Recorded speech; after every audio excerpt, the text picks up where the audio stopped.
Welcome to the Digible Dudes podcast. I'm Nicole. And I'm David. And today we're switching it up. So, David, we kind of are starting and ending our day with this interview and this podcast. So today you talked to Michael from One Colorado. We talked about this on our drive-in. We're both super excited for this interview. So tell me a little bit about how it went. Well, I don't know if you were as excited. I think you were more nervous about me conducting this interview alone. So Michael Cruz is the policy director for One Colorado. One Colorado is a LGBTQ advocacy and policy group. It's the largest in the country. In fact, I learned during the interview that they have 110,000 registered supporters of the group, which I thought was a huge number because they only launched in 2010 or 11. And there's only like just over 5 million people in Colorado. So that's a good percentage of Colorado that's registered to the group, not obviously including those folks that haven't registered that would support their cause. But yeah, One Colorado focuses on advancing equal rights for the LGBTQ community. And he does talk in the episode a little bit about how they've even started to cross over into other categories like racial discrimination, because now they have so much momentum, they can actually start to aid other groups in getting their policies approved. But yeah, I know it's, for those that know me, I haven't always been the most socially focused. I do believe in equality and everybody doing their part, but it just hasn't been something that I've been like super involved in. So I was getting kind of ribbed around the office because it's like, really, are you the best one to be doing this? And I was like, I'm the one that can learn so much from this. So I think it's a great person for me to talk to. And Michael was just awesome. He's the first guest that we've done that actually didn't even want a pre-interview. I was like, do you want to meet for 20 minutes ahead of time? He's like, don't need it. I was like, cool. I was like, this guy's a pro. And then at the end after we stopped recording, he's like, hey, that was the first time I've ever been interviewed on a podcast. I was like, what? Wow. Why did you want the pre-interview? And how did you get in touch with Michael? So Eddie Fitzgerald is on our organic social team. So he helps write social posts for different clients. And as some folks will know, we have a DEX program, the Digible Employee Experience Program. And as part of that program, right now, we currently give employees 2 hours a week that they can spend however they want to spend them. And so Eddie, earlier in the summer, during COVID, had actually spent some of his time volunteering for One Colorado. So this is a group he had done some sit-ins and some other stuff with before to help push policy forward and show support. And so as they were prepping Digital Social for this month, it's obviously Pride Month, and he was like, we don't really have any content surrounding this. And, he thought if we didn't have some sort of focus and we just changed the Digible logo, that, it would just kind of be pandering or not really, wouldn't hit the authentic, core value that we have. So it's like, well, then we definitely have to talk to somebody. And this, to me, really goes along with all of the other work we're doing regarding fair housing, because the LGBTQ community does have this discrimination when it comes to housing, albeit when we get into the conversation with Michael, he says it's not as bad as some other things such as healthcare. Healthcare is something that healthcare and education are two of the highest priorities for them. Whereas housing isn't something they forget about. It's just not as pressing of an issue as compared to some of those others. Well, I know this intro is already probably a little bit longer than the ones you normally do, but hit us maybe with some quick takeaways. What can people expect as they get into this episode? Well, first of all, Reed does 20-minute interviews, so we're 3 minutes in. We're doing good. Some fun facts, is that what we're asking about? Just some highlights of what people can expect as they dive into it. Well, first highlight is I think I end up stringing 3 questions together, and Michael answers all of them, meaning run-on sentences of just how curious I was about some of the topics he went into, and he was just phenomenal with rolling with it.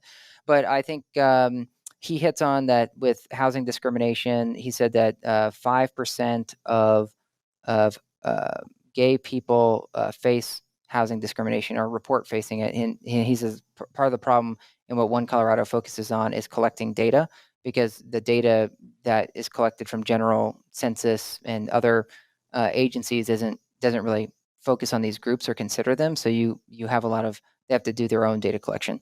And he said 7% of transgender face housing discrimination. I was surprised that it was only 7%. I thought it would be higher. And he said, yes, actually, that goes back to the bad data. Also, it goes back to people, as he said, still being closeted. So a lot of folks don't want to be super public with this type of information. And so it's hard to then gather, who's truly impacted by this. He talks a lot about technology and how how that will impact things, how it does impact things, and how it will. And then he also, I thought, really did a great job of frankly highlighting how progressive Colorado is.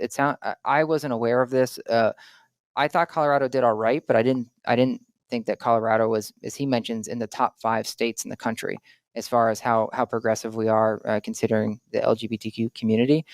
And he also really he latched on to something I said about after I did a quote from the Barack Obama book that I just finished, where Barack said, "Hey, when I get into office, the Black community thought our job is done. We can relax now." And he's like, "No, job just started. I need your support." And he really connected with that, Michael. He said, even though we are in the top 5 by some metrics, we can't slow down. We have to keep pressing the issue. And he said, in particular, within the LGBTQ community, there are issues with certain segments of it that are further behind. So, and again, he focused a lot on transgender, but he said that the transgender community is just not nearly as far forward as the rest of that group is, and they're kind of facing issues that had been fixed like 10 years ago for some of these other groups. And sorry, I learned so much, and I felt like an hour flew by, and I could tell that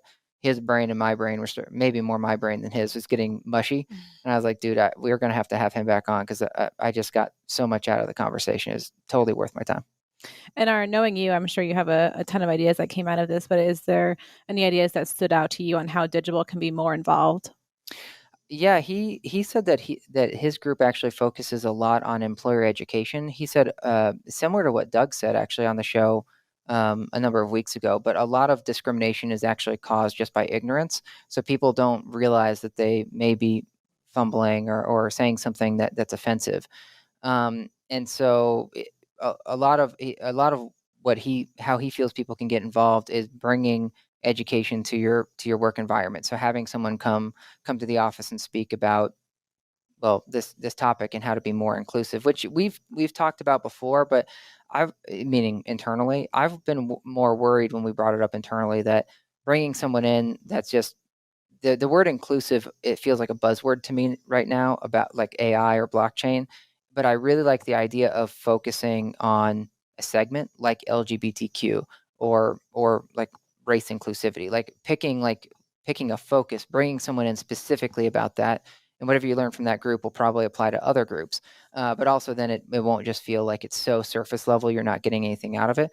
So he said focusing on employment practices and how you go about recruiting, but frankly, just awareness. And so I love that idea. And you even brought that up before, but we should definitely bring someone in for like a lunch and learn to just, talk through the issues. Yeah, I think that's great. I think awareness is huge. And then we've also talked about internally just having a space for employees to discuss these topics, whether that's like a monthly meetup or anything for them to really have a space for them to discuss what's happening in the world, social issues that are coming up, just awareness in general, but having a space dedicated to those topics. Mm-hmm.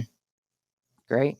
Well, any more to this interview? You The interviewing interview me? before the interview? Yeah. No, I'm excited to jump into it. Great. Well, again, I got so much out of it. So regardless if other folks tune in, worth my time, and I hope people do enjoy the conversation. Let's check it out.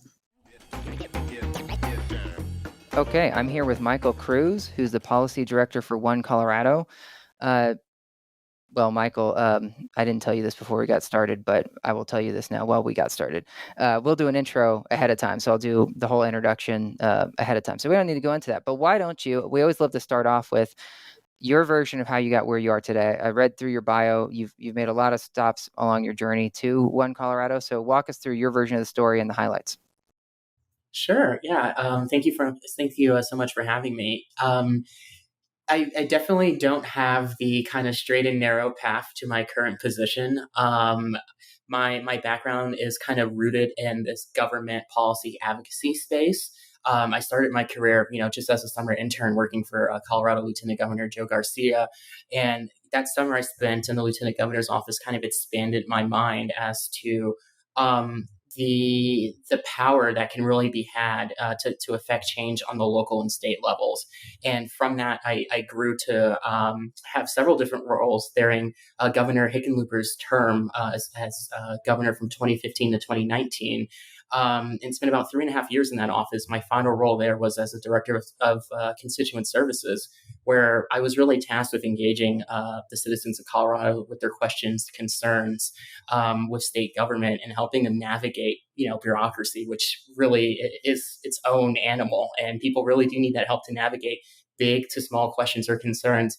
I next had the opportunity to work for the state's third largest city in Aurora, Colorado, and working in the office of the city manager, getting exposed to the variety of topic areas and policy areas that affect a city with, I think, a little over 300,000 people was truly fascinating. And to be able to see some of the positive changes that we were able to do in Colorado's most diverse city with the highest number of refugees and immigrants during a time in our country where being seen as a refugee and immigrant was not necessarily a positive thing. So I really love that experience. And then, with my current work at One Colorado, being able to work for the state's leading advocacy organization, I think we have a little over 108,000 members and supporters across the state, being a part of such a broad and diverse community and pushing forward policy initiatives, really regardless of size, scope, or area that impact folks in Colorado, but also nationally with the work that we do and that we're known for. So that's kind of the top level of my journey. Definitely a bit unique there, but really driven by that passion and mission to kind of affect that positive change in the community. Yeah, it struck me that you are probably much better with dates than I am, because you were like, oh, Hickenlooper from 15 to 19. And even before we started recording, you're like, oh, like session closed like last week or something. I don't, I like, time flies for me. I don't know what day is what and what's up and down. I just feel like being so tied closely to policy, you must just naturally be more in tune with the stages of your career and what you've experienced and like where you were at that time. So kind of a funny aside. All right. So One Colorado is focused on the LGBTQ community, but why does it exist? Give us a little bit of the history of One Colorado and what its purpose is. Mm-hmm.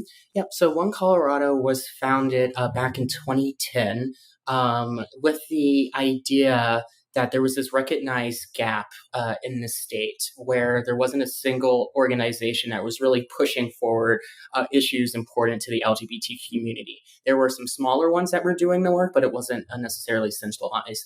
The other recognition was that, what was that new direction for the state of Colorado going to be in this space? How are you going to drive that narrative? And even to back it up a little bit further, it's what was picking out what those narratives would be. So a big focus of our organization is data collection. So what we find even today is that the typical data sources that private organizations, the government gather from, don't necessarily ask questions related to the LGBTQ community. So it was almost one of those where it's like, how do we actually know that the issue that we're advocating for is something that the community needs and wants? So through our data collection over the past 11 years, we've been able to direct our work and focus areas that we know are pertinent to members of the community and what their needs or interests are. So those were kind of the basis of our organizational founding. But even going back prior to us as an organization, LGBTQ issues in Colorado have been going on really since the 80s and in the 90s. And there's been this kind of foundational work done through individual advocates and leaders to get us to the place where we had a One Colorado that was founded in 2011. And our work, we kind of have a limitless bound for our policy areas and what we consider. Some of our standard work is with the healthcare side, with ensuring access to equitable healthcare and health insurance. We also do work with youth in schools. So that kind of coverall program there, I think most people are familiar with, is with GSAs in school. So we help organize those across the state. And then we also do a lot of civic and public engagement. And that's with making sure that people know their rights as it pertains to living in the state of Colorado, along with knowing how to advocate for change. So we do a lot of that through our C4 side of the organization, which is this advocacy, along with some of our political engagement that people usually start to see during election season as well. Amazing. You're saying 110,000 or so in 11 years. I mean, that is incredible. Did you guys somehow assimilate like those smaller organizations you're referencing that happened beforehand, or what? How did you guys go from nothing to number one in basically like less than 10 years, and get 110,000? Like Colorado has what, like just over 5 million people, so that's a good percentage of members, of just at least the ones that I guess register with you guys, let alone people that aren't registered or that you don't know about that are supporting you guys. Yeah. So I think part of that, if we look back at the timing, was the main focus of the LGBTQ movement across the state and nationally was focused on marriage equality. So that had been the issue, a focus for over a decade. So I think we were able to bring a lot of people in through that marriage equality lens. And we were able to keep a lot of people interested through the expansion of our work into these additional policy areas. And I think part of that is understanding the truly intersectional nature of LGBTQ issues and the fact that our community is truly non-monolithic, right? So you can be, you can be an engineer that's African American, that's Jewish, and transgender, right? You can be all these things, and there's a part of our work that applies to your life. So I think having those connections and having the broadness of our work brought people in. The other piece to our success is the fact that we truly are a nonpartisan organization. So we bring people in from where they're at. And we really try to build that base of support and knowledge and understanding. And a lot of that is done through our C3 side, which is really educational focused. So I think through those different avenues, we've been able to build up that membership list to where it is now. And, along with sustaining that list where we've seen or other organizations that were kind of purely focused on marriage equality, they're either not around anymore or not in the place that they could be because they were so focused. So I think the conversations around our founding were very key to help ensuring our success 11 years on. Well, super helpful. I wasn't even here in 2011, so for you to say that the marriage equality was kind of the focus for 10 years prior, and that may have helped. Maybe just give us a brief. How does Colorado stack up against the country when it comes to LGBTQ, I guess, advocacy, policy, rights, however you want to slice it, and well, yeah, I'm wondering, like, my follow-up to that will be like, how do we stack up, and where, like, are we gaining momentum or like losing momentum, or other folks making ground up on us? Yeah. So it's interesting. We have one system that kind of ranks states individually. In that system, they kind of look at basically pro-equality policies and then kind of anti-LGBTQ policies in these two buckets, and they weight them differently. So in kind of this anti-LGBTQ side, we've been able to remove a lot of those barriers or prohibitions over the last 10 years. So we have a very good score in that regard. On this other side, we also have a pretty high score. So we are definitely in the top 5 for states if we were to look kind of at this more data statistic-y side of how the work is measured. But one thing that we do here, kind of going back to our data collection, is that we're more focused on making sure that what we're doing is of a benefit to the folks of Colorado. Right. So that could also mean that while there could be national movements to pass pieces of legislation in various states, if it's not necessarily something that we think would benefit the folks in Colorado, maybe we won't pursue it, or we pursue it in a different manner. So we are kind of independent in that regard. I would say one thing of particular interest in this year is that across the country, kind of regardless of individual states or geographic locations, state legislatures have been faced with kind of a deluge of anti-LGBTQ legislation that we haven't been faced with in Colorado. So our legislative session just wrapped up a few weeks ago, and we had no anti-LGBTQ bills introduced. Last year, we had 6 that were introduced and then ultimately defeated.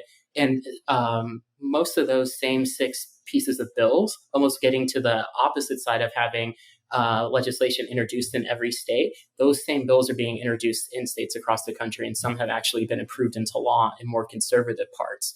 So if we were to kind of do that comparison and contrast just for this year alone, we are still able to move forward in our work, while other states are having to kind of defeat back and unfortunately have to now live with new policies that are restrictive even in 2021. With most guests, I'm like, it's clear to me which question to go to next because I don't know that I just but you are dropping so many things in each like statement where I'm like, shoot, like data collection you mentioned at the beginning, and I'm like trying to resist. I was trying to resist getting to it so early, but let's get into the data collection part. Like you mentioned, that was kind of how one got started. So walk me through what that meant. Was one more of like a research focused thing first, and then did that because you got so much involvement? Did it more from there? And then I've got to hear from you like how you guys are getting the data that you wouldn't get from like traditional public sources, and then I'll give you a third since you're following along well here, Michael. But a third follow up will be like, give us like a crazy I don't know, question that we wouldn't think like, oh shoot, that's not asked on that government form or whatever, that you guys are like, this would be so important if we were just asking or collecting this at the government level. Sure. Yeah. So I think one important baseline thing that we do with our data collection is to ensure that it can be used by other organizations and, more importantly, government agencies and entities. So there's a lot of care taken to make sure that the process and procedures that we have set in place with, even setting up the individual questions that we want to ask to how we're gathering the data and then how we report it out. So we typically work with an advisory panel of people from the community and folks that have specialized skills in this sort of area to help guide our work. So we go through that process. We're actually planning on doing another survey. So our last survey was released in 2018. So it's about time for us to do another survey. So we're at the very early stages of getting this process started with evaluating who we want to have as part of our advisory panel, the questions and direction that we want to go with the survey collection. And then also recognizing, I think a lot of this grew from, working through this past pandemic, with how we want to interact and engage with our members and supporters to get these answers. The other key baseline thing that I think is partly unique to how we do our data collection is that we have to make sure the people that we are engaging identify as part of the community. Right? It is helpful to hear from people outside of the community, but it has to be the information that we are gathering has to come from members. So where you can typically have a survey that may be out in the field for 2 to 3 weeks, and if you're calling random homes and sampling that way, which is actually the Colorado Department of Public Health and Environment, one of their larger surveys is actually done through that model where they randomize and call homes over about a two or 3 week period, right? If you think about that model and you think about the percentage of Coloradans that identify as part of the transgender community, just that baseline, we're probably talking about maybe 1% to 2% of the population. So the likelihood using that sampling model that you would actually pick up the phone and pick up, and the other person on the other line would be somebody that's transgender, that's a very slim margin. So what we do is we go out specifically in a community and work with our local service providers. So One Colorado, we are not a service provider. And what I kind of mean there is that we don't provide like counseling services. We don't provide food assistance. We're kind of strictly on the policy side. So we work with these organizations that interact with the community on daily basis. We also use Pride events. So during Pride Month to interact with the community and get their engagement that way. working with other community partners to really make sure that we're engaging with folks where they're at. And that's how we've been able to really build up our data collection, so we know that we're getting some true samples of the population. One thing that we recognized from our last report is that we didn't do a great job of interacting with minority populations of the community, right? So our data is skewed more towards, I guess you could say, Caucasian males that live in the Front Range, which is a valuable source of data to have. But we recognize that we need to do more targeted outreach to minority populations and making sure that we're fully encapsulating their experiences as well. And then with your last question about, a question that I think people would be surprised about is, I think a new one, and it's actually a data collection point around people's gender identity. In comparison to their sexual orientation, and understanding that these are two very separate things, and based on somebody's answers can have varying results. And it's truly important to understand those differences and how we can use the data from somebody's sexual orientation or their gender identity to make informed decisions, where I think the norm, and this is the norm where these surveys are actually asking this question, has just been to gather sexual orientation. But asking around somebody's gender identity can be equally important, and in some cases, depending on the overall nexus of what you're trying to gather, more important than somebody's sexual orientation. Wow. So the data collection, you mentioned that you try to collect it in a way that then can be used by others, which is terrific, because obviously surveys can be one of the most costly things for companies to get done, or like organizations to engage in. So would you say, is that the most resource intensive part of what you guys do? Because if the last one was 2018, one reason to wait till 21 is just because it's so pricey to get to collect this stuff. So is that the most resource intensive, or are there other things that actually are harder on you guys? No, that is definitely the most resource intensive. Part of it is because we want to get it right the first go around. And the other part is we will use this data for 4 to 5 years, and this data actually drives our work. So making sure that all the all the I's are dotted and the T's are crossed is essential. And kind of to your point about the financing side, there is a significant cost to doing our survey collection this way compared to just kind of releasing a Google survey and collecting results that way. And we do see government agencies and entities through their websites, through the legislature, referencing and using our data in their work. So, that's a point of pride for us, but there is a lot of steps to get to a place where we know a government entity would feel comfortable utilizing our data report as an acceptable research piece that they can rely upon. Cool. I'm impressed that it's 1% to 2% as far as the identify as transgender. That's higher than I would have expected. So what is the overall span of the LGBTQ? And I'm sorry, I didn't prep you to pull this down, but could you, is it like 4 out of 10 people kind of like are somehow connected to this community? I know you guys also on your website talk a lot about families, and you highlight it's like, it's not just about the individual, but it's also how it impacts the family, those connected to them. So how broad of the population are we talking about? Yes, I don't have the numbers in front of me. I thought I had them here, but I think we're probably looking at about 250,000 Coloradans that share identity with the community. And I want to say those numbers are from about 2018. But the one thing with these numbers, right, is the fact that, even though we live in a state with an openly gay governor, right, we have all these protections in place, there are still portions of the community that are, to use a more antiquated term, still in the closet, right? That don't feel safe coming out, that live their lives in the shadows. So, it's always this understanding that number is probably much higher than what we think it is. And to your point around families as well, you can kind of think about it as an ecosystem.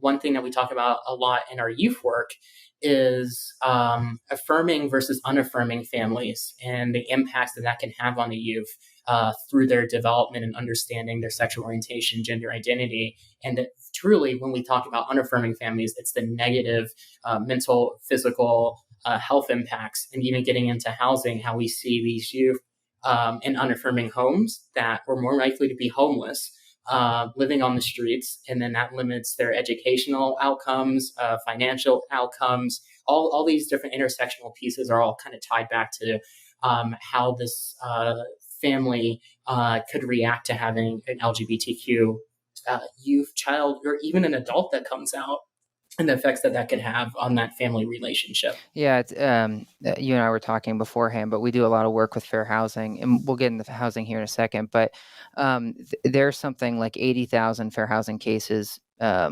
year, but that is not nearly as many as people have been discriminated against. And some of that is because they don't even want to start that process, right? And others don't even know their rights, and so they don't get into it. So I think it sounds like that's a problem probably across the board when it comes to this type of thing.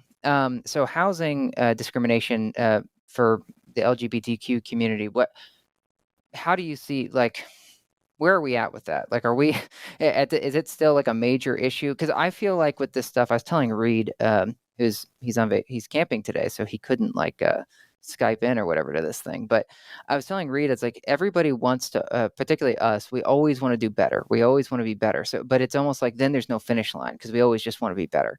So how far have we come? Maybe you hit this. How far have we come overall for, rights and equality for this community? And then where are we at when it regards to housing? Is housing kind of like on the bottom of the list of issues right now compared to you talk about healthcare, or is it somewhere else? Yeah. So I'd say, kind of starting with that overview of the progress that we've made. Back in 2008, Colorado passed the Anti-Discrimination Act. And that was the first time it was passed. It was briefly updated in 2011. But this is the act that kind of sets our state parameters for what is considered discriminatory activity in the state. And when that was originally passed as part of, the LGBTQ section of that, well, we just had sexual orientation included, and then we had something called transgender status, which is a kind of quasi-legal term that was used back in the day to kind of set the stage for what we now call gender identity and gender expression. So it wasn't until this past legislative session where we worked on a piece of legislation with the House Majority Leader, who's a member of the LGBTQ caucus, and then a senator in the state Senate who's also a member of the LGBTQ caucus, to update the Anti-Discrimination Act to add in definitions of gender identity and gender expression and remove the old term, a transgender status. So from that kind of legislative route, that action was, only approved by the governor, I want to say, in mid-May. So until that time, we didn't really have anything on our books to cover this. But thankfully, through the Civil Rights Division and Civil Rights Commission, definitions for gender identity and gender expression have been included for the past couple of years. So through that avenue, people were protected there. So we were doing a bit of a catch up with this last piece of legislation. That's in addition to nationally, where I think there are a little over a dozen states that had these explicit protections for gender identity and gender expression in the place. And when we talk about the Anti-Discrimination Act, it's about 48 different sections of the law, with housing being included as a part of that as well. So speaking specifically of housing, kind of to your point, it's near the lower lower part of our list of areas of engagement, and that's kind of due to the percentage numbers that we receive from our members. So access to health insurance, if you think back to 2010 and 2011, before the Affordable Care Act, was a massive thing because you could just get denied coverage for saying that you're a lesbian, right? So now you cut coverage straight off the bat. So from there have been a lot of foundational pieces we had to put into play to get where we're at today, where it's much better. It's not everything that we would want, but still not so bad. So getting back to housing, in both 2011 and 2018, we asked questions around individuals denied housing. So we kind of broke it down into two sections. First, folks experiencing homophobia as the reason for being denied, and then transphobia. So on the homophobia side, we saw just a 1% decrease from 2011 to 2018 of 5% of respondents saying that they experienced denied housing based off of homophobic actions that were taking place. And then on the transphobic side, that number has been steady at about 7%. So just to kind of give you a comparison, when we talk about like verbal harassment, just general harassment, those numbers are both in the 60% category. So when we kind of talk about tearing it out, we do look at it that way where we see those smaller percentages, but it's still impactful to our work and what we're trying to do through that kind of regulatory rulemaking and then state legislation side and making sure that people are protected. For those that aren't watching the video, Michael, you've got to be more prepared than anyone we've ever had. I don't know what kind of library you must have like in that couch that you're sitting on, because you're like whipping out different like 3-ring binders and like flipping through. It's impressive. Also, those what you're saying, like 5%, 7%, that those are small. I think that's larger actually than I would have expected. Maybe not for the trans part, but for the homophobic part, that the 5% is higher than I would have expected. And just for some context, when we run our software that scans for fair housing problems, we see 5% of Craigslist listings having violations. Now that's across 13 categories, and 5% is a lot, right? It feels like a lot to me, with like if 5% of just what you can, like what's publicly seen is a problem, let alone kind of like the what you don't see that's like behind the curtain. So I'm surprised that the homophobic part is as high as 5%, and even with the 1% stat that you mentioned, that's still high enough that it should be an issue. But I understand why it's not a primary focus for you guys because of what you just mentioned about healthcare. This whole thing, as I think about it, like if I was in your shoes, I don't know. Did you ever play that game, Guess Who? Okay. All right. My first go-to question was like, do you have facial hair? And it was because it knocked out like half the group. It was like, okay, some of the men did, and some didn't. The females and guess who didn't, right? But it was the best question I could find that would knock out half the board. And I feel like that's almost what you guys are playing with these policies, is like it's like the guess who on like where you should put your next focus to see what is going to have the most reach as far as what it's hitting. Not that it's necessarily the most serious, but you guys just can't put your focus everywhere. You have to pick your battles, and that's why you're saying like every 5 years or so with the survey to help you decide what the next 5 years look like of what your focus is.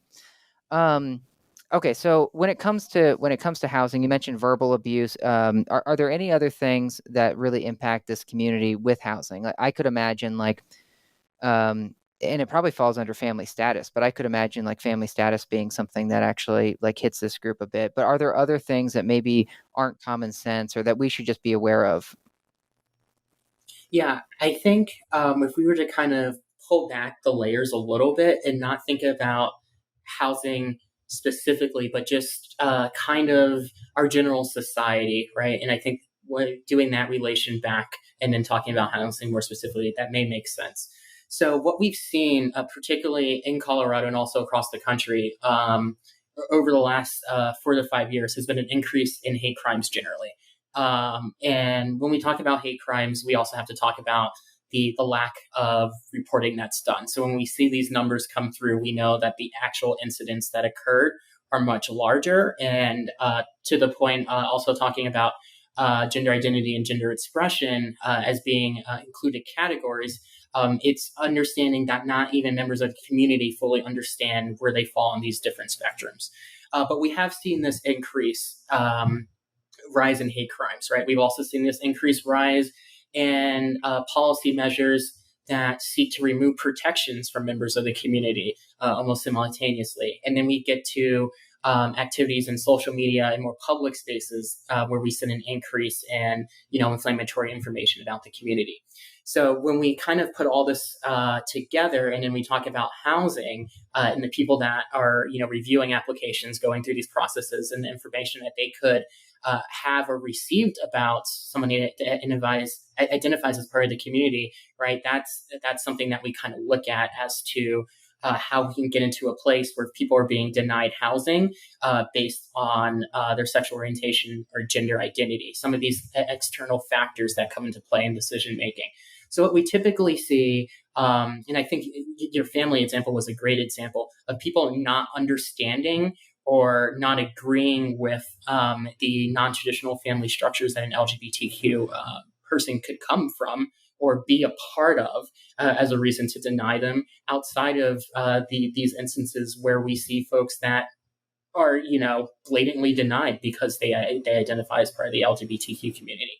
So we kind of see that in that initial phase, that happening. The other place that we've seen, and this is from some national studies that came out a few years ago, is where they try to parry it out and see, okay, are we talking about racial discrepancies? Are we talking about sexual orientation discrepancies to figure out what's kind of going on? And they found in a study, I want to say between two cities, one was in Texas and the other one was in Los Angeles, where they found that, across the board, everybody was pretty okay with lesbian couples. But when it came to gay couples, they were actually being denied at a higher rate. And then if they were being approved, they were getting charged a higher monthly rate. And it's interesting because when you think about the back end, why would these things occur? And that's kind of why I talked about those societal factors that could be at play with somebody that's reviewing somebody's rental application, or you go to show an apartment and the person is with their spouse or partner. And these other things that you hear are understandings related to the community could be at play. Because the one thing that we do have, or do not have really, is a good educational base around the community and what that means, and that base of understanding that people come from. Because you either hear it from one side or the other side. There isn't really this factual basis. So yeah, if in a roundabout way, that's kind of how I describe the interactions that we see and the denials that we see. That is really interesting. Were you able to get at sort of the cause of the lesbian couples paying more for rent on a monthly basis, or do you have any, I don't know, just gut thought if you don't have like a scientific thought about why that may be? I don't. I would have to definitely dig into that. And, it's just something, it's one of those things where we've definitely seen progress made in different segments of the LGBTQ community outside of a holistic progress. So what I mean by that is, I think traditionally, lesbian couples have been more accepted than transgender individuals and transgender couples. So not everybody, even within the community, is on that same level playing field. And particular to our work, and something that we recognized a few years ago, is the fact that, yes, we've been able to advance a lot of different policies that have affected people across the community as a whole, but we have definitely not focused enough on understanding and addressing the lived experiences of transgender Coloradans, because that experience is different than a gay Coloradan, right? And it's understanding those nuances in that perspective there. So we're, for our end, we're still piecing those pieces out to understand how we can best advocate. But some of these nuanced things, I think, come from some of the historical indifferences and progress that we've seen across the community over the past couple of years. Yeah. So a couple things. I don't know if you've ever heard the term disparate impact. But that's okay. Yeah, that when I learned about that 2 years ago, it blew my mind about because it's so broad that I feel like now I'm scared that like me wearing a blue shirt is disparate impact or something, because it's just like, it's so broad. It's like, you don't know how it's going to, but I could see how that obviously the biggest example is the female wage versus male wage at companies. Right. And when you look into it, there's a lot of different reasons for it. And as you mentioned, we've made a lot of progress there. So it's still talked about, but it's not as much of a hot button for folks as it used to be. But I wonder if that happens with kind of this disparate impact scenario with like the lesbian couple that you're talking about. And it could be like in apartments, for those that are listening that maybe aren't super in the know, but they change rates every day. So rates change every day based on what their revenue management system. So it's similar to how like go buy your plane flight on Tuesday as opposed to Wednesday, because that's when the lowest rate is. Apartments do the same thing. And it also happens with renewals. So like when you first move into an apartment, they will usually give you what's called a concession. So it's like, okay, like the average concession right now is 6 weeks off your rent for the year. So if you saw for across the country, if you sign for a 12-month lease, they're going to give you 6 months free or 6 weeks free. Those 6 weeks are usually, there's a couple ways they could front load it and just pay anything for 6 weeks, but a lot of times they just amortize it over the year. So they just take the average of 6 weeks and cut your rent. When your renewal comes, they're not going to offer you a concession. It's like, hey, we're raising your rent up to market rate now. Like no more discount. And by the way, we increased rates like 10% this year. And so if you don't want to move, then you have to pay that higher rate. But if you leave and a new person comes in, guess what? A new person gets that concession of 6 weeks. So they're willing to take the basically the hit for like to so that they can talk about the long-term rent growth that they're experiencing at the property. And so back to your disparate impact, I'm just saying, I don't know this to be true, but there's could be things like that where it's like, for whatever reason, the lesbian couples are less likely to move than other types of folks. Therefore, they're eating more of the cost of this rent growth versus these others that are willing to move and get those concessions each time they bounce units. So quick aside. Okay, now how do you think technology, for good and bad, has played a part when it comes to LGBTQ? And I've got something to add on there, but I don't want to like lead you. So yeah, how do you think technology has played a part with the work you guys do and the positive and possible unintended consequences of technology? Yeah. So, I think on the positive side, it's adds to the connectivityness of the community. One thing that we experienced during the pandemic is trying to organize and bring people together where you can't be in physical contact or physical space with others. So, traditionally, that has been the main avenue for the community to connect, right? At bars, pride events, wherever those events could be. Those have been those main avenues. So I think really utilizing technology and tools to make those connections, particularly if you think in the context of Colorado being a state where we really have diverse regions, right? We have the Eastern Plains, we have the I-25 corridor, we have the Western Slope. And for an organization like us, right, we truly want to be, and we are a statewide organization. So that means going to these vast areas, part of our state, and making sure we're interacting with members of the community there. So I think technology is helpful with getting us there in less time than would traditionally be, and helping bridge some of those gaps. Where it's very easy to say, I don't want to go on a 6-hour drive out to the Eastern Plains to have a conversation with 2 or 3 folks. Well, now we can do that through Zoom.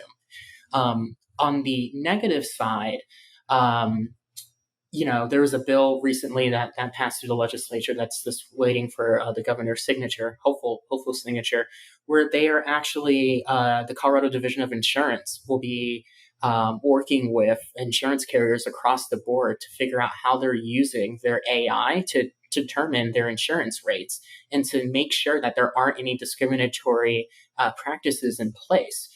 And, one thing the insurance industry says, like, we don't have any of these practices, we're all good to go. But then we look at the historical side with redlining, some of these other activities that have taken place, insurance and non-insurance related. And we understand that,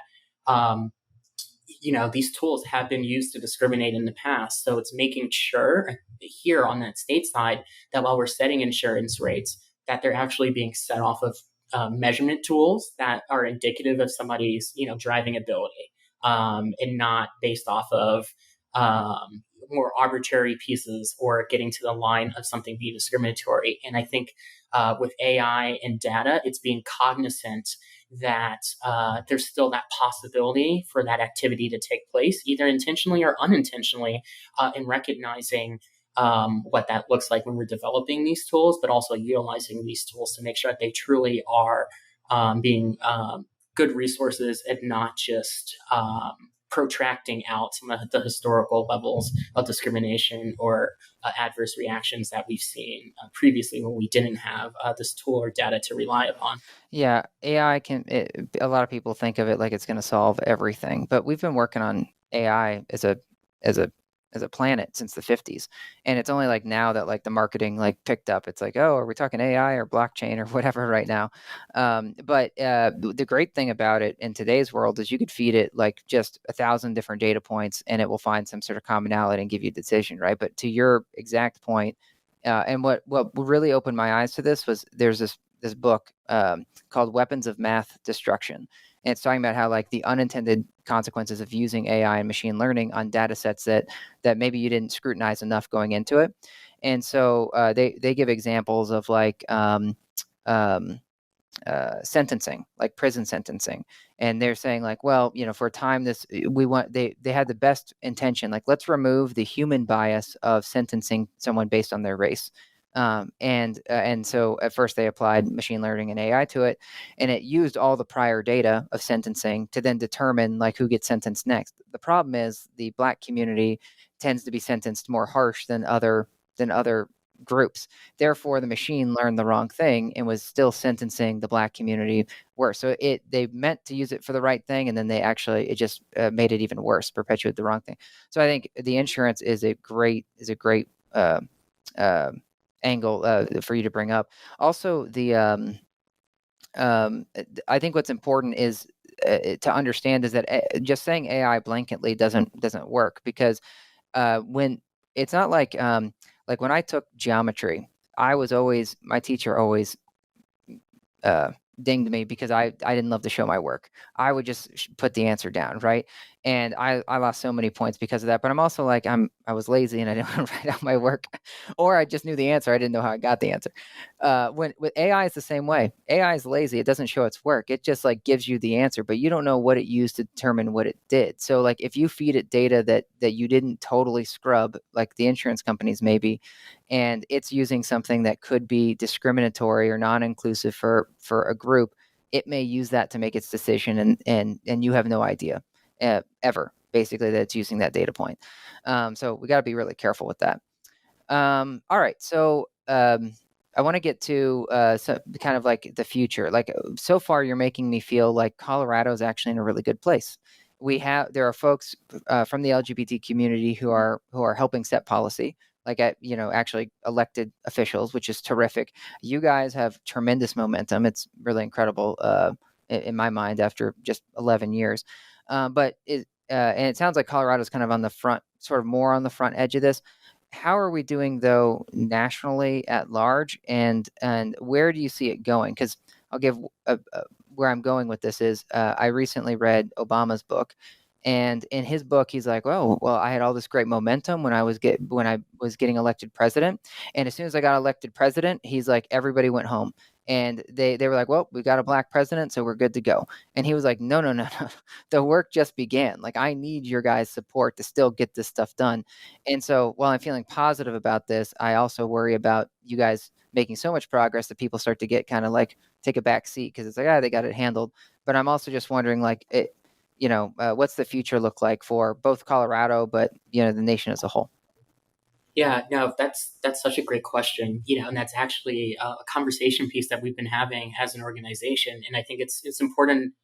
It's an important retrospective piece to have, because I think if you miss it, you can easily just keep on going down the road and not realizing that you're losing that support and momentum.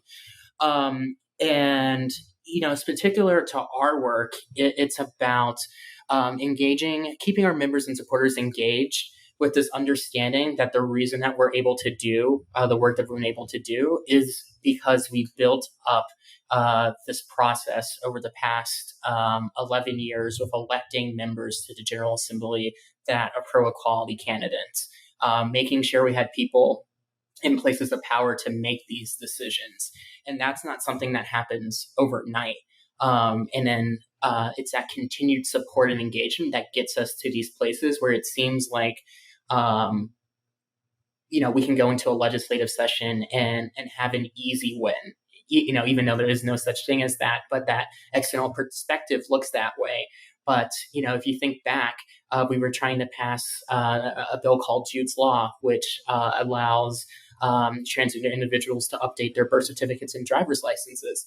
It took 3 sessions of introducing the same bill over and over again and not getting killed until finally 2019, the legislation passed. And Jude, who the legislation is named for, I believe went through almost all of middle school and is now in high school testifying on this bill.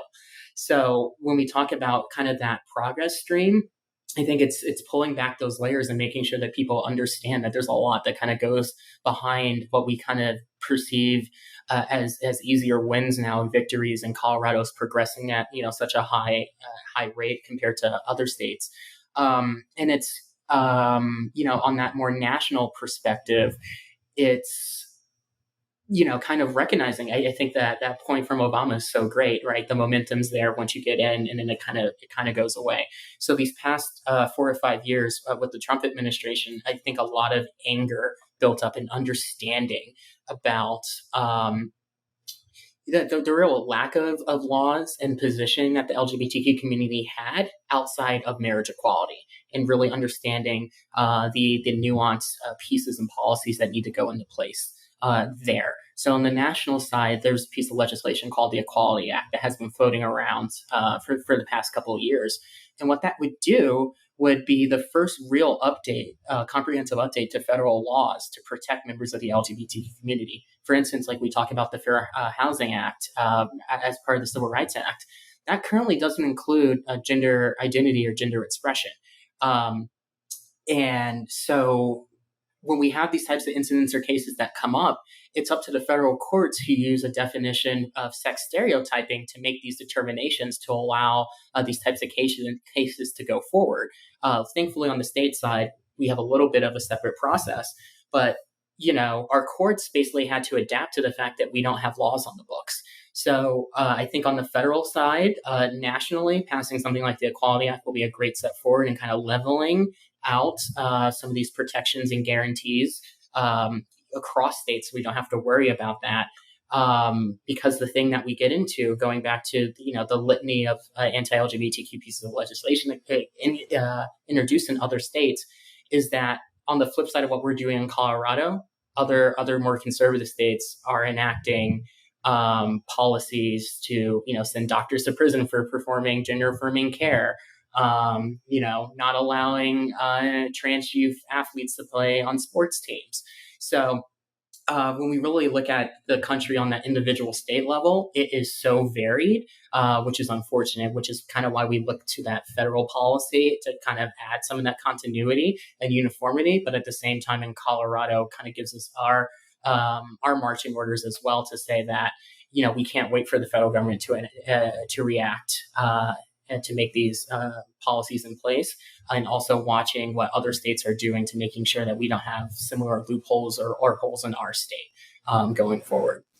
Not to prolong this, but this just struck me. Is there division within the community among well, I'll tell you where this is coming from. So everybody's heard of Bitcoin at this point, and then some folks have heard about some of the other cryptocurrencies like Dogecoin. And there's this big movement where there's these people that believe Bitcoin is the only one that it's going to win, and everything else is going to go to zero and it's going to fail. And so they do what they can to oppress other cryptocurrencies. So there was a Bitcoin only conference in Florida like a week ago. And if you even mentioned another like cryptocurrency on stage, you're kicked out of the conference. And because they want to promote Bitcoin only, forget everything else, pretend it doesn't exist, and do what you can actually to squash it. Is there anything like that within LGBTQ community where now you're worried about like, look, you may not agree 100% everybody with it. Everyone's going to have different ideas and thoughts about what's right. But are there any major things like that is actually kind of like tearing things up or causing a rift or a split within the community, when it's like we just need to stick together and not get so utopian with each person's point of view? Yeah, I wouldn't kind of describe it on the riff level that you're talking about. I think it's more of and has been more of an ongoing conversation, getting back to what I was talking about a little bit earlier, with understanding the kind of lack of progress that has been done specific to the transgender community and what needs to be done there. So what I mean by ongoing conversation, part of that is that recognition that there has been this kind of unevenness of work that's been done to support that community. I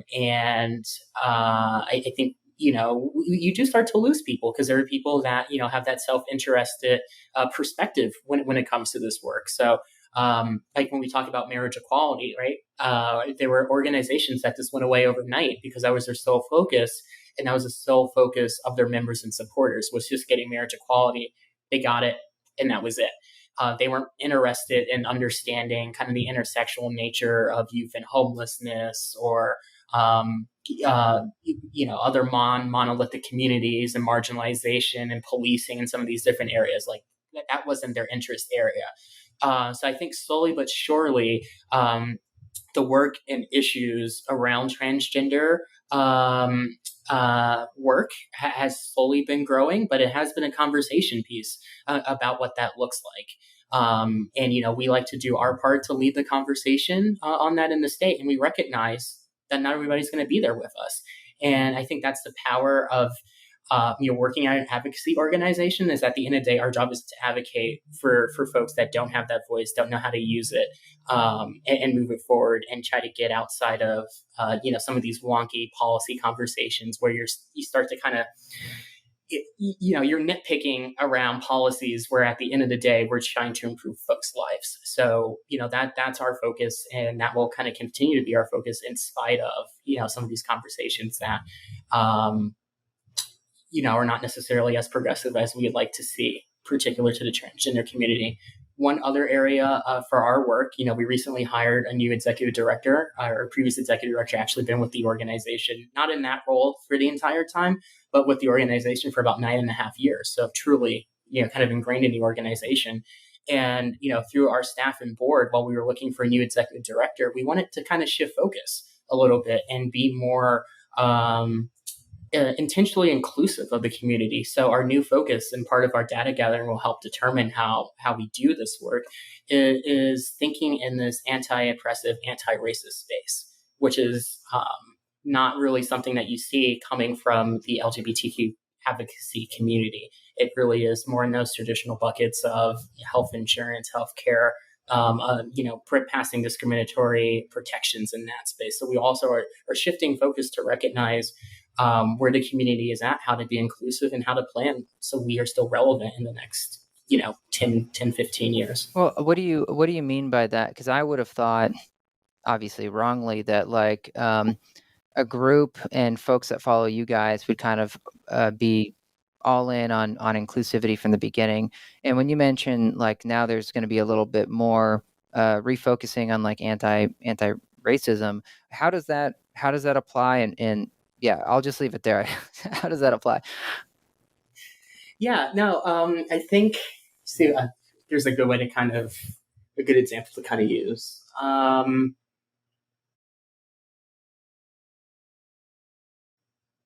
Yeah, I'll go back to our data collection, right? When I was talking about how we have, our demographic data is pejoratively on that I-25 Denver metro area corridor, mostly from Caucasian gay men, right?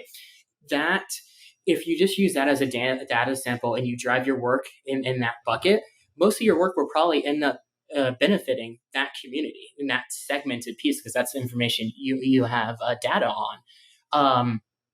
And that's where that recognition that we need to be more inclusive with the minority communities that we're getting into and having that information and data, because we know it. But I also feel like the community externally can see that through our work and what we're advocating for, right? If there are policies in place that we know will benefit this one segment of the population that we have that data on, we have the narrative, we have the volunteers and supporters to engage on that, then yes, we'll probably work to move that forward. But at the same time, right, we can't just ignore that there are other systematic issues or problems at play that marginalized and minority populations are also experiencing, that are also part of the community. one other piece I'll mention is the fact that while we do kind of focus our work specifically on the LGBTQ community, when we look at the legislation and the policies that we pass, they really are not mutually exclusive to each other. So, for instance, of one of our other pieces of legislation that we worked on getting past this session, banned discrimination in our foster care system for both youth and parents going through. And it wasn't just for sexual orientation, gender identity, or gender expression. It was for all protected classes. And we ran and led that legislation partly due to our political power and capital in the building, the fact that we can hold the space and bring in other organizations that have those specific missions to those other protected classes. So it's also a recognition of how we can use our power, our capital to move work forward in other spaces besides just the LGBTQ community. And I think when we look at Colorado specifically in our marginalized populations and minority populations, there is that need and space for the work. So it's like, how can we be the best advocates? It's almost in this collective space of how can we just move the work forward for all Coloradans using that narrative. So that's a little bit kind of Candyland 30,000 foot level, but that's that's kind of direction that we're trying to go in with our work. Wow, that's super exciting, because I can imagine you guys have so much momentum now that you could easily lend a hand and move some of these other things forward. All right, I don't want to take up all the time and not give you a chance to talk about whatever you think we need to know, whether that's like surprising facts that you're like, I can't believe people don't know this, or they should know this, or how people can best help like get involved, whether it's with One Colorado or obviously a lot of our audience is even out of state. So yeah, whatever you want to talk about, let's go. Yeah. Well, I'd say in the getting involved part, you can obviously visit our website at One Colorado to volunteer, get engaged that way. On the national side for folks in other states, I want to say every single state has an organization that is similar to One Colorado. Similar in the sense that they are state-based, state organized, and state-run, not necessarily to the same size or scale or scope to what we do. We are definitely kind of in a bit of a smaller category of organizations there, but interact with these organizations, right? See what they're doing, see how you can learn from their work. And that's in addition to the national organizations that I think most people know, like HRC, right? It's probably the biggest one, the Human Rights Campaign. I think the other thing that we are starting to recognize, specific to us, is that we're really known for our policy and political work, but we do other things on the side. And I think that's also something for people to explore, where I put in the context of the carrot versus the stick, right? A lot of our work has been the stick in setting up these policies, these practices that you can't discriminate, or saying that you can't do X, Y, and Z thing. But the other side of this, and right, when I think about some of these housing numbers, this is where this kind of comes to mind to me, is the training, right? Making sure that people are culturally have that level of cultural competency from that employee side. So we're going out and having interactions with people from different backgrounds, that they have the training and skills to be able to interact in those situations.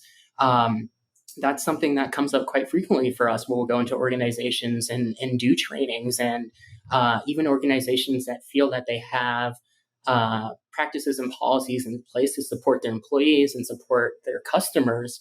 We'll go in and have a training, and they'll learn things that they didn't even know before. So I think kind of that training and educational piece of this is so important, and it can't all just be like, we're just going to pass laws and create penalties and fines and that. But meeting people where they're at and training them up so they feel that they have that level of confidence to interact with somebody that's LGBTQ. Maybe that person doesn't have a hateful thought towards somebody that's LGBTQ. Maybe they just don't know, and through that fear of not knowing, they don't engage the way that they would with somebody that isn't. So I'd say look for those training and educational resources to build up that knowledge bank.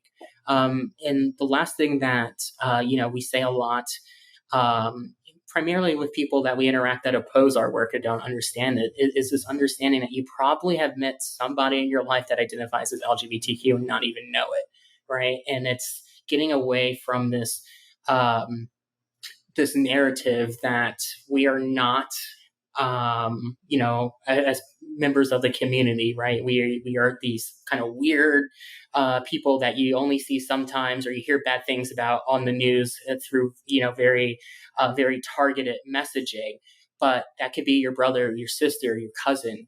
You just don't know. And for instance, working with Republicans in the state, that's something that we use a lot with them. And actually, one member of the legislature found out that their son was gay, and that changed their perspective on how they saw and advocated for issues at the state capitol. So it's not this kind of far out there idea, but just meeting people where we're at and understanding that, we're all people at the end of the day. I mean, we all have our own things going on and own life experiences and situations, but just getting to that level of understanding where we can all move forward. So yeah, that's a good summary note. Yeah, that's terrific. I put this in our notes ahead of time, and if you don't have one, I have one. But bold predictions. Do you have any bold predictions? This kind of comes from like a hot take sort of angle. This came from my business partner Reed, but he loves ESPN or whatever and loves hot takes. So, do you have any hot takes or bold predictions? I think bold predictions. I think we'll definitely start to see more open and active members of the community in prominent spaces than we've had before. I think it really started with politicians kind of owning that space. In the last few years, there have been more, the Hollywood types coming out, and then sports people on sports teams doing it. And for me, why it's bold is it all gets down to the core of what representation means, and being able to see yourself in somebody else, and understanding the confidence that comes from that, particularly for youth. As they're growing up in this next generation. So seeing more openly gay or LGBT aligned business leaders, politicians, people in power, so we can have that good bank of people that we can look back to and understand that, yes, these opportunities do exist. I think one great example of this has been State House Representative Breonna Tattone, who was the first openly trans member elected to any state legislature back in, I want to say, 2018 in Colorado, and just seeing how her presence alone has inspired so many others to recognize that they can pursue that path or any path, really. But I think representation is something that, it really is a bold and powerful thing. Maybe it doesn't come across that way in the moment, but it has that long lasting power to really inform people's perspective, especially youth. Yeah, that's a great one. I also think like by the time I have kids and they're sentient, they're gonna be. I think they're gonna be like, how for all these issues you talk about, like marriage equality. They're gonna be like, what the heck? Like it wasn't like, huh? They're just not gonna understand. I feel that way about like some of the voting rights stuff that like over the last 100 years that happened. It's like, what? When not everybody could vote? I don't understand. It doesn't compute. Right. So I'm hopeful, and so maybe it's not even a bold prediction, but I just feel like within the next 20 years, you're not like the kids that are born and raised, they're just not even going to understand. They're just going to feel like, oh, it was always this way, and not really understand how recent that a lot of these issues that you guys are tackling today, like the marriage equality. It's like I was living in San Francisco when that passed, and it was such a big deal. And now I'm like, it's hard almost for me to remember that it wasn't like totally equal everywhere. And now, obviously, some of the stuff that's hit more recently across the country in different states, it's mind blowing to me, like how like backwards some of the states still are with this stuff. When it just seems like, aren't we past this? Isn't this all good? So maybe that's not a bold prediction. One final point on that, because I think this is actually something that kind of caught us off guard last month. Was, in relation to the anti-discrimination bill.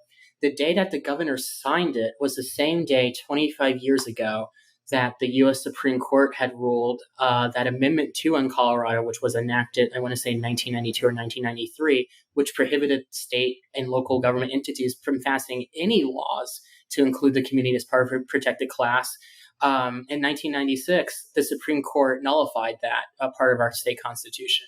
And then 25 years later, we're standing with the first openly gay governor signing a bill to expand protections for gender identity and gender expression into a law that would have been illegal 25 years earlier. And the fact, right, when you just kind of pull those pieces apart and understand how we got there, I think that's such a powerful thing. And like I said, it caught us off guard because we didn't even catch that was the date. But that is, truly how long some of this work takes to get done. But progress does come at the end of the day, right? And it's not about giving up. It's about kind of sticking in it and making sure you're informed and engaged along the way. Totally. Well, Michael, I learned so much. This was terrific. I feel like we're going to have you back sometime in the next 6 or 9 months, because I feel like there's so much more that we could get from you and your group. Yeah, no. Yeah. Thank you for having me. It was a great time.